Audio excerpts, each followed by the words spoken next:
Yay Networks. 13 has been my lucky number for a while. Like, it's always a sign of good things to come for me. This is 13, a Taylor Swift fan podcast, breaking down every song, every Easter egg, every era, and every theory. Hosted by the biggest Swifties, Nick Adams, Anna Casillejos, Amy Nichols, and Lacey G. Welcome to 13, a Taylor Swift fan podcast. My name's Lacey G. I'm Anna. Amy. And we are talking about Innocent by Taylor Swift. Innocent is the 11th track from the standard edition of Taylor's third studio album, Speak Now, released on October 25th, 2010 through blah, blah, blah. And it's the 11th track on her re-recorded album, Speak Now, Taylor's version, which was released July 7th, 2023. So Innocent is something that deeply affected Taylor. Mm-hmm. It's an instance that happened to her, a big life-changing moment. And she said about this song, the song Innocent is about something that really intensely affected me emotionally. It took me a while to write this one. I was fortunate enough to get a chance to perform this song on the VMAs, and that's the first time anyone ever heard it. Putting out an album called Speak Now, where you're supposed to say what you feel when you know how you feel. I felt the performances on that song, that particular award show, was appropriate. I hope everyone likes this one. I butchered that sentence, but you know what I'm saying. Yeah. I'm not going to repeat it. I didn't do a good job the first time. But so what is Innocent about? A message of forgiveness. Yeah, and it's, I mean, under the assumption, right, that it is referring to Kanye, right? Because he famously interrupted her at the 2009 VMAs when he ran up on stage when she won an award and, you know, said, I'm going to let you finish, but, and we all know how that story goes. So then she performed it the next year at the VMAs in 2010. And I think it's a perfect example of how the general public doesn't listen to Taylor Swift whenever they're like, oh my God, she only writes breakup songs. No, she has more than that. And this is also an example of like, oh my God, well, she never got over Kanye in the VMAs. Yeah, she did. Y'all just never listened to track 11 on Speak Now because it wasn't on like the radio. You know what I mean? Like, I think it's a very, very perfect example of how Taylor is a very forgiving person. I mean, she's petty, yes, but she can also be a very forgiving person. But when people just only read headlines and they don't read the articles, it's like, you know what I mean? They don't. It's one of the most frustrating things for me when people just make a general assumption about Taylor Swift when that's not the case. And I think this is a perfect example. When people are like, well, she's still holding the grudge against Kanye. No, she forgave him. And then he's the one that stabbed her in the back once again. Yeah. And she owns up to her stuff. I mean, we just recently discussed how she said she regrets putting Joe Jonas on blast on the Ellen show. So, or she like reconciled with Katy Perry, you know, and had Katy Perry in her music video. So she still owns up to what she does, though. I feel like Kanye never, ever has. Kanye's just next level delusional. Taylor owns up to what she did. She doesn't try to shy away and say, oh, I'm perfect. I don't do anything wrong. She admits what she does wrong. She was admitting to getting along with Kanye until he flipped it around on her. Just the worst narrative ever. Taylor said about the songs that she wrote for Speak Now, for me, I write everything that I live, so you got to give yourself a little bit of a time to live a lot of things so you can write about a lot of things. My only option is to write what I've been through and what I've lived. So thankfully, in the past 2 years, I've experienced a lot of things that I've been dying to write about and a lot of things that I wanted to say in the moment that I didn't. And she did confirm with New York Magazine that the song was inspired by 2009 MTV VMA incident with Kanye West. She said, I think a lot of people expected me to write a song about him, but for me, it was important to write a song to him. Mm-hmm. Yeah, and the hidden message in the song in the booklet is life is full of little interruptions. That's not little. She's so forgiving. Well, she was asked how the incident affected her, and she responded, it doesn't really add anything good if I start victimizing myself and complaining about things, because I'm proud of that performance at the VMAs last year where my fans helped me get through it. And there was a lot that went down backstage that I will always be thankful for. And the fans in the subway where she sang You Belong With Me shortly after the incident know exactly what happened that night. I feel everything, she said. I've never had this thick skin. It's not like I'm bulletproof in any sense of the word, Yeah. which just hurts. You expect her to be able to bounce back every time. And, oh, you can say this about me because I'm famous, so I signed up for it. You can just say whatever you want about me. It's not going to affect me. And that's just not the case. As much as you want to put a blind eye to all the negativity and the stuff that people are saying about you, it can still get to you. Mm-hmm. And that's why I hate the hate that some people give on social media. Like, why are we still in that place? Right. Instead of in this positive place where we all want to be? Why are we putting down other people? Why aren't we trying to be better and lift people up? I do think that one of the, what's the word I'm looking for? Petty, smart things about Innocent is that she forgave him, fully forgave Kanye for the interruption with this song. Fast forward a few years with the phone call, reputation, everything. If you listen closely, she sampled Innocent in Look What You Made Me Do. Oh, really? Yeah. Like the background vocals of Innocent are also the background vocals of Look What You Wow. Made Me Do. I do think it's neat. It's like the fool me once, shame on you, fool me twice, shame on me. And she wasn't going to go through that again. Right. So that's Yeah. amazing. Yeah. And then you fast forward a few more years and, finally then people found out that she wasn't lying about the phone call, the edited thing. Like we know that now and everything. But yeah, it really is like, I'm not going to just sit here and forgive you once again. Mm-mm. She had said, it took a while to write that song. That was a huge, intense thing in my life that resonated for so long. It was brought up to me in grocery stores and everywhere I went. And a lot of times in my life, when I didn't know how I would feel about something, I'd say nothing. And that's what I did until I came to this conclusion that I came to in order to write Innocent. Even then, I didn't talk about it, and I still don't really. That's how much she was affected by it. Oh, that just hurts me. And this is one of those songs where, it's a slower song. I'll admit that I skip it sometimes. It's one of those, like, I kind of have to be in the mood for it, But Amy, you said that this was one of your top, right? I didn't remember, but Lacey reminded me right before we started recording that it was my in my top 5, and it was number 2. Really? Yeah. It just shows, I still love it, but it does show that from day to day, because I didn't remember that, our favorites fluctuate. Yeah, I know. So, right. So now where do you think it would fall? It's probably, like, would you still put it in your top half? Yeah. Okay. Yeah. Yeah, top 5. It's still 2. Who am I kidding? So she starts off, I guess you really did it this time. Left yourself in your warpath. Lost your balance on a tightrope. Lost your mind trying to get it back. And saying that, I don't think she realized at the time that he really struggled with mental illness, which is crazy. Yeah. He really is having lost his mind these days. Yeah, and that's definitely not what she meant when she wrote No, that. not it at was all. just like a lyric. Yeah, right? It's just yeah. not at all what she meant. I wonder how she felt re-recording that line. Yeah. Or if she even made that connection, because I maybe not. didn't make that connection until Amy just mentioned it. I never took that in a different way. Yeah, that's true. And there are some times where like artists can kind of sing and perform and kind of like disassociate from the meaning behind it. And maybe this was one of those instances. Mm-hmm. Wasn't it easier in your lunchbox days? Always a bigger bed to crawl into. Wasn't it beautiful when you believed in everything and everybody believed in you? Yeah. That's just like,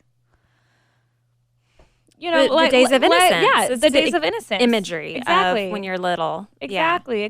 Childhood days, And even speaking of like Kanye specifically, his like days of like massive success was like in the early 2000s, like when she was young, right?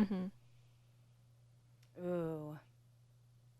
It's all right. Just wait and see. Your string of lights is still bright to me, which just reminds me of moments after she got off stage and they were asking at the VMAs and they were asking, oh, what do you think of Kanye West? And she's like, I I don't know. I'm a fan. This is the Yeah. first time I met him. So your string of lights is still bright to me. And she also, I totally forgot about this, but she also presented the Video Vanguard Award to him in The next year? in 2015. Okay. In 2015. Remember that's when she was wearing like the really dark like eyeliner? Yes. Yeah, Yes. she presented the Video Vanguard Award at the MTV VMAs. I actually have her speech here if you want me to read it. She said, I first met Kanye West 6 years ago, at this show, actually. It seems like everyone in the world knew about our infamous encounter at the VMAs. But something that you may not know is that Kanye West's album, College Dropout, was the very first album my brother and I bought on iTunes when I was 12 years old. I've been a fan of his for as long as I can remember because Kanye defines what it means to be a creative force in music, fashion, and life. So I guess I have to say to all the other winners tonight, I'm really happy for you, and I'm going to let you finish, but Kanye West has had one of the greatest careers of all time. So that was Taylor's speech in 2015 presenting him with the Vanguard Award. I think that was people pleasing. Well, No, I she's trying to bury the hatchet. Like, Yeah. I'm sure every single time they're in the room together at any award ceremony or whatever, this is brought up. Like the controversy of 2009, and this was probably trying to like end it all. I would assume, not knowing that in the future that he would Right, because this was stir more trouble. this was years before the phone call and everything of that. And so, yeah, I agree too. I think she's probably just like, yeah, if I do this and I present this award, I don't think it's really people pleasing, but I think it's like, I'm going to be the bigger person in this in regards to like me versus the media, not even me versus Kanye, but it's like, stop, like, come on, you know? But I'm sure she wouldn't do this now. Hell no. Oh, who you are is not where you've been. You're still an innocent. I did see someone write Jacob on YouTube. I forgot to put it down, but it said, I thought innocent was an adjective. Okay, I thought that was so funny. I was about to say that because it was like, until this song, I really didn't think of innocent as a noun. No. Like, you are an innocent. Yeah. Like, wouldn't it be like you're an innocent person? Yes, normally, but You still have innocent. she made it a noun. Thank you, Taylor, for changing Like, things. do you think that, like, so if I were to say that now, like, to somebody and I was like, you're an innocent, they would be like, I don't think you'd be corrected. I think that they would understand. what I'm trying to say. Yeah. But in their heads, I probably think I'm wrong. Maybe, especially if they're a grammar Nazi. Can I say Nazi? Well, I was going to say you definitely wouldn't get hate in this room for it because apparently I've mentioned that the English language is American. I said that I speak American one time. So, You know, I am never going to claim to know what I'm talking about or so. yeah, sorry for not editing, letting y'all know what flies off of our head. Okay, so you know how sometimes when you're cooking dinner, you're in the middle of cooking and then you realize that, oh my gosh, the avocado that I got is actually really bad, or I'm missing an onion, or you need syrup for the pancakes that you're going to have tomorrow morning. With DoorDash grocery delivery, you can get what you want right when you need it. You've trusted DoorDash to deliver your restaurant favorites before, and now you can get grocery delivery that actually delivers too. Even if you feel like you don't have enough time to go to the grocery store, with DoorDash grocery delivery, you can stock up for the whole week. You can get everything you want delivered when you need it right to your door. And if you want even more value, you can also save on all your grocery and restaurant favorites with $0 delivery fees on eligible orders with a Dash Pass membership. And you can get 50% off your first DoorDash order up to a $20 value when you use the code TaylorSwiftFan at checkout. Limited time offer, terms apply. That's 50% off up to $20, no minimum subtotal, and $0 delivery fees on your first order when you download the DoorDash app in the App Store and enter the code TaylorSwiftFan. Don't forget, that's code TaylorSwiftFan for 50% off your first order with DoorDash. Did some things you can't speak of, but at night you live it all again. You wouldn't be shattered on the floor now if only you had seen what you know now then. I wonder if, between the years of 2009 to 2015, like, I have to imagine that they had some sort of conversations between the two of them, right? Or their people, at least. Or their people, but, like, I wonder what those conversations were like. Or even in this, instance where she was like, I'm going to forgive him for this, like, whatever. Well, and this is still the man world, and he's significantly older and has more cred, can we say, than her at that point in the music industry. So, I mean, I also wonder how much she had to eat and act like everything's okay, even if she didn't want to, just to avoid the controversy. And we're going to have to downplay this. We can't make this a big deal, even if she didn't want to. And it's like, dude, it's Kanye. You have to. Yeah, that's true. Ugh. Wasn't it easier in your firefly catching days? Firefly? Is that a throwback to Owl City? Just kidding. I was about to say, what are you trying to say? I'm kidding. I was thinking of that Netflix show. Oh, Firefly Lane? Yeah, yeah. And everything out of reach, someone bigger brought down to you. Wasn't it beautiful, running wild till you fell asleep before the monsters caught up to you? It's all right, just wait and see. Your string of lights is still bright to me. Oh, who you are is not where you've been. You're still an innocent.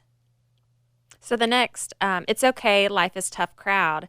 32 and still growing up now. I when I heard this, she was recording this when she was 32. It makes me think she had such a different perspective of being that age. Is like maybe she thought he should have known better, or maybe I don't know what. I wonder how it felt being 32.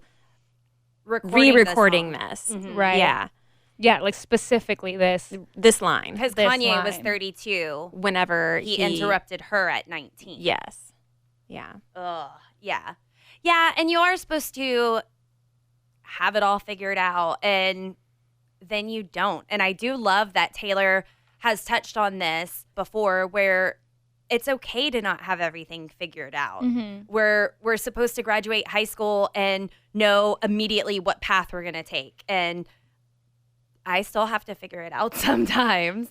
We all do. Yeah. And I do wonder, like you said, what she was thinking then. If it was like, oh my gosh, you're so old and you shouldn't be doing that. And then she's like, wait, now I'm 32. I know I wouldn't do that. I know she wouldn't do that. But like, she still doesn't have it figured out. She has a lot more figured out than I do. Yeah, spoiler alert on that one, because Taylor Swift has it together. But yeah, I wonder what she was thinking then. Yeah. Well, and when she released Speak Now Taylor's version, and she said, like you said, Amy, I recorded this album when I was 32, and she put in parentheses, and still growing up now. And the memories it brought back filled me with nostalgia and appreciation. Like, I feel like maybe she does kind of look back, at this age and just like appreciate the lessons that she has learned since then, right? It's really, she's just kind of publicly going through the process of reading your old journals. Yes. Time turns flames to embers. I love this bridge. You'll have new Septembers. Happy September. I know. Every one of us has messed up too. Mine's changed like the weather. I hope you remember today is never too late to be brand new. Yeah. Oh, that's a good bridge. Yeah. And I do love it. Like, you'll have new Septembers because the 2009 VMAs took place in September. We're coming up on just kidding. By the time this releases, this would have already happened. They're on Tuesday. So, a fresh start.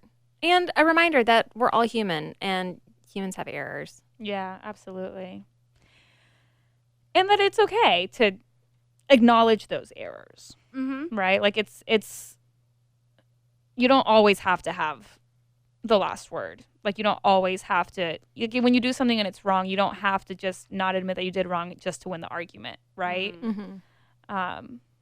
But yeah, I really like this quote from F. Scott Fitzgerald. Can you name a F. Scott Fitzgerald book, Anna? The Great Gatsby. Good job. Okay. I'm so glad you didn't ask me. You wouldn't have known that? I mean, I know the book, but It's like a quiz. It's a pop quiz. You just attacked me with a question that I did not prepare for.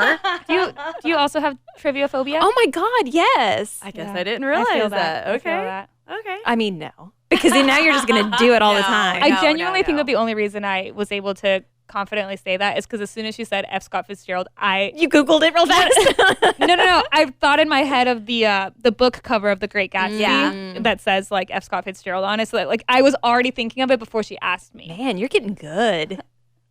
Anna's thinking like me. That's a little scary. Trying to be one step ahead always. Learning from her mistakes. Learning from my mistakes. Absolutely. So there's this quote, and I have it up in my bedroom, and I love it. And it's from F. Scott Fitzgerald, and it says, "For what it's worth, it's never too late, or in my case, too early to be whoever you want to be. There's no time limit.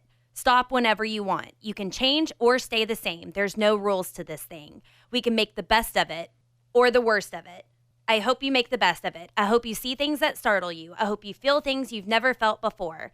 I hope you meet people with a different point of view. I hope you live a life you're proud of. If you find that you're not, I hope you have the courage to start all over again."